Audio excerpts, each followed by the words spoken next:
kera narindi hageze irima ry'ibiharage barakwabura.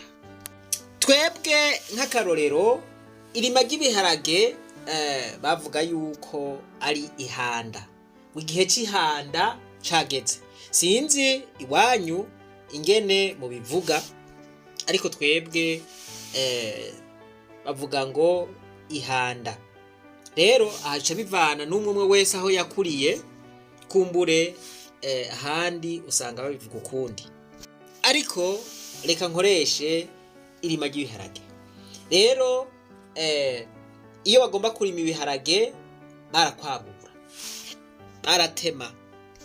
Gukwabura ishamba canke gukwabura umurare nico kimwe no gutema. Ngo tuje gutema, voilà, gutema.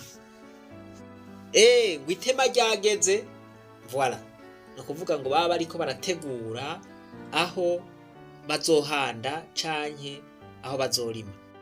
Iyo batemye canke bakwabuye ntibaca bari mu bwo nyene, oya, ahubwo baca bareka nk'iyinga rikahaca, nk'indwi yose ikahaca canke indwi zibiri, kugira ngo bazosange vya vyatsi vyumye, aho vyumiye wasanga haje ibintu bimeze nk'imborera.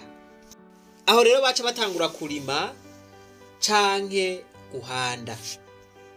Twariko turibukanya ingene bakora mu gihe c'impeshi. Ahanini rero sivyo nagomba mvuge, murantunga, nagomba mvuge kuri iyi foto. Murabona abantu b'abagabo canke imisore, ariko nkuko mubibona barugwaruka rw'imbonerakure. Aha rero nkuko vyandikwa ngo ni muri komine Busoni mu ntara ya Kirundo. Ngo buri wa gatandatu imbonerakure zigenda mwikarashishi zitwaje ibibando n'imipanga nkuko mubibona ngaha. Ngo ziraheza rero zikavuga amajambo atera ubwoba abene gihugu, mu kuvuga yuko uzokwitambika imbere y'amatora atakibanza na gitoya afise kuri nosi. Mu yandi majambo, ubutumwa baba batanze baba bavuze yuko uwo muntu azoca yicwa. Tutiriwe turavuga ivyo bavuga canke ivyo bavuze, nagomba dusome aya masanamu yabo. Mu majambo make, uko ibintu bisanzwe bimeze, ntushobora gufata ikintu gitema canke igipanga canke umuhoro canke ikindi kintu, ubwa mbere ntushobora kugitwara mu bantu ugifise uko nyene. Utegerezwa kugitekera niburiburi. Ivyo bivyerekana yuko utagiye kugirira nabi abantu. Ushobora kugitekera mu gikarato canke ukagitekera mu mubanga, kugira ngo nuwo muhura ntagire ubwoba.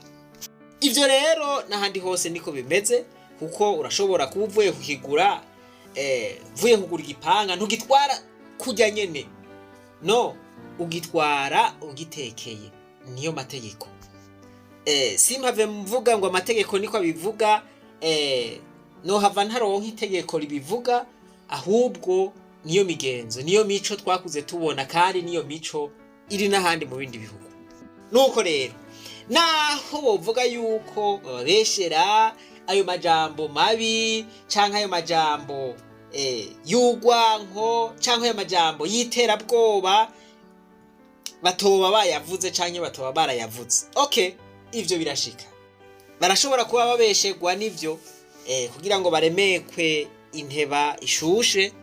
Ariko rero naho biruko kayemwe, kwifotoza bafise ibipanga bakabigira nkuko bari babigize. Murabona ingene babifashe. Umuntu yifotoje afise igipanga uku, murabibona uku, ubutumwa bagomvye gutanga buba ari ubwahe. Je mu ndabire ingene bafashe iyi mipanga, mu ndabire ubutumwa ngaha aba bantu bagombye gutanga n'ubwahe. Naho abantu boba babeshera bakaba bavuga ngo urumva bagomba kubacafuza, voilà. Aha ubonye amasanamu nkaya, ubutumwa we woca wiyumvira ko batanze n'ubwahe. None mu gihe ibintu bimeze uko, umuntu yoreka kwiyumvira yuko abantu nk'aba boshobora gukora ibara canke boshobora kwica abantu, umuntu atovyiyumvira ninde abonye bafise imipanga nk'uko?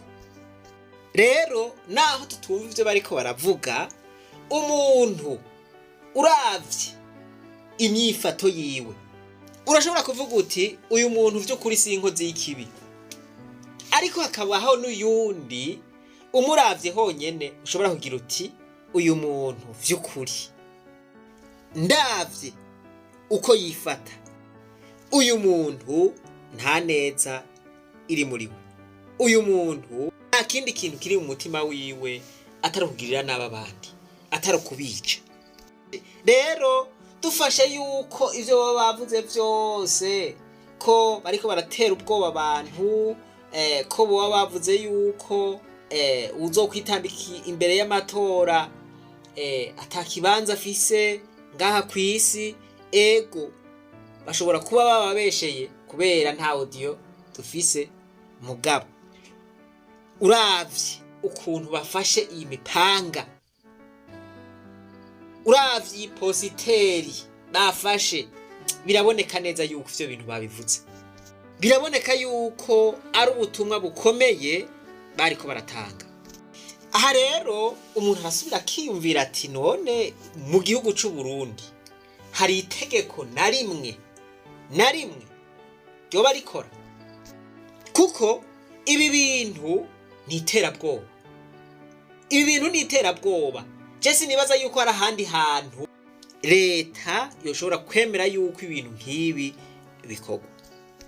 Nivyo gukora ibikorwa rusangi ni vyiza, mugabo kwifotoza ifoto nk'iyi ufise igipanga nk'uko, mana yanje, ibi bintu kabisa siamina. Reka ndangize mvuga nti uwirata ko yokwica abandi canke ko abandi bantu hari ico wobona, nagomba ndababwira yuko handitswe ngo uzokwicisha inkota nawe nizomusogota, uzokwicisha umupanga nawe arindire niwo uzomwica, uzokwicisha inkoho nawe nizomwica. Ibi bisu rero nibareke kubirabisha ku bandi, nabo bavyiherereze ko bamenye yuko ico bazobikoza mu guhungabanya amagara y'abandi canke mu guhungabanya agateka k'abandi, bamenye bicare bazi yuko nabo arivyo bizobahitana. Imyifato nk'iyi ni imyifato itabereye, kandi mwene iyi myifato niyo yamikwega akarambaraye. Abajejwe intwaro ibi bintu barakwiye kubihagurukira bakabituza, kuko ibi birashobora gusubira gukwega akarambaraye. Kandi iyo utiyubashe nta wundi muntu n'umwe ashobora kukubaha. Kwerekana imipanga nk'uku rero ntibituma imbonerakure zibonwa neza, ahubwo biza kugaragaza ya majambo yose yamavugwa ku mbonerakure ko ari ukuri. Abarundi twese ibi bintu bitwigisha, bitwugurura amaso, dusubire dukubitiza agatima mpembero, twibuke kahise, twibuke akabi n'akabibi imipanga yakoreshejwe mu gwimo gwaheze. Igiti coye kudukora mu jisho kabiri, kuko cohava gisiga kirinokoye. Nuko abari n'amatwi nibumve. Ntimwibagire kugira subscribe canke sabone, mufyonde kuri kakazogera kugira ngo dutanze n'ibindi vyigwa bishobore kubashikira vyoroshe. Imana nibahezagire mwese, reka twibananize rwa rugendo rwacu maze tugaruze umunezero Satani yatunyaze. Umuntu atarashika mu ishure ry'abarundi bose turamuhaye kaze.